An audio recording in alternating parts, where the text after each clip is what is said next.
2025 সালে যখন এলেন মাস্ক মঙ্গল গ্রহে মানুষকে বসবাসের একটা স্থায়ী বাসস্থান খুঁজছেন, সেই সময়তে আমার দেশের মসজিদের নিচে মন্দির খোঁজা হচ্ছে। আমরা দেখেছি গতকালকে মানুষ যখন তলোয়ার নিয়ে রাস্তায় নেমে মানুষকে ভয় দেখানোর চেষ্টা করেছে, সেই সময়তে আমার মুসলিমরা তাদেরকে ঠান্ডা পানি আর শরবত খাইয়েছে। নারে তাকবীর। আপনার ছিল সেখানেই সেটা থাকবে, নতুন করে আর সেটাকে ছেড়ফাড় করা যাবে না।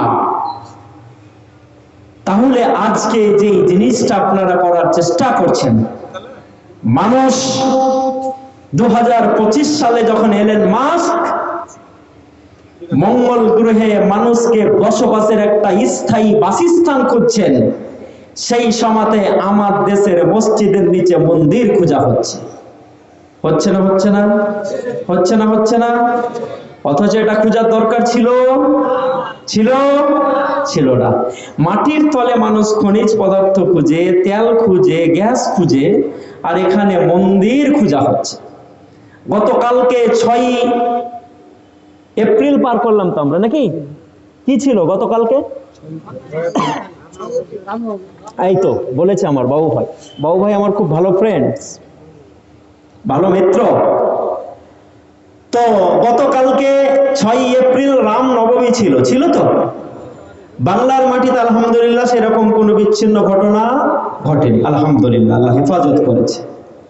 এবং মুসলমানরা আমরা দেখেছি গতকালকে মানুষ যখন তলোয়ার নিয়ে রাস্তায় নেমে মানুষকে ভয় দেখানোর চেষ্টা করেছে, সেই সময়তে আমার মুসলিমরা তাদেরকে ঠান্ডা পানি আর শরবত খাইয়েছে। নারে তাকবীর। আপনারা যত ঘৃণা ছড়াবেন আমরা তত ভালোবাসা দিয়ে আপনাদেরকে বুকে ডেকে নেব ইনশাআল্লাহ। ডাকবো না কি বলেন? একটু কথা বলেন না, আমাকে একটু সাহস দেন না, তাহলে তো বলতে ভালো লাগবে। না আমাকে ভয় লাগছে তো একাই বলতে। কালকে আমি বক্তৃতা করছিলাম উজিরপুরে, প্রধান বক্তা নূর মোহাম্মদ খাতির সাহেবই ছিলেন। তো আমার আগে একজন বক্তৃতা করলেন, তিনি হচ্ছেন সেখানকার এমএলএ। তারপরে যিনি বক্তৃতা করলেন তিনি হচ্ছেন রেল পুলিশের একজন ইন্সপেক্টর। আমি যখন বক্তৃতা শুরু করলাম, করার পর আমি যতক্ষণ বক্তৃতা করেছি এমএলএ সাহেব মঞ্চ থেকে উঠেননি। আমি যেমন এই 4টা থেকে উঠেছি, সঙ্গে সঙ্গে দৌড়ে এসে আমার হাতটা ধরে বললেন, ভাই মনে হচ্ছে জীবনে আমি একটা বক্তৃতা শুনলাম, মানে যেই কথাগুলো কোনো আলেমের মুখ থেকে শুনিনি সেই কথাগুলো আপনার কাছ থেকে আমি শুনলাম। আমি তো বললাম আপনারা আমাদের দাদা, আমরা হচ্ছি আপনাদের ছোট ভাই, কারণ আমরা হচ্ছি মাত্র 16%, আপনারা তো প্রায় 84%।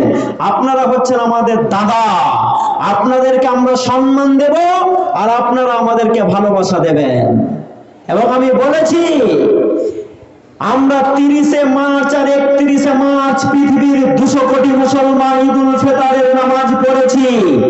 বিশ্বের মাটিতে কেউ যদি এরকম একটা নজির রেখে দিতে পারে যে ঈদুল ফিতরের নামাজ পড়ার জন্য কোনো মুসলিম ভাইয়ের ধর্মীয় স্থানকে ত্রিপল দিয়ে ঢাকতে হয়েছে, আমি হাবিবুল্লাহ আমার গাড়িটা তাকে পুরস্কার হিসাবে দিয়ে চলে যাব। পারবেন? যেখানে হোলির দিনে আমার মসজিদগুলোকে ত্রিপল দিয়ে ঢাকতে হয়, এটা ভারতীয় সংস্কৃতি ছিল না, এটাকে করা হচ্ছে।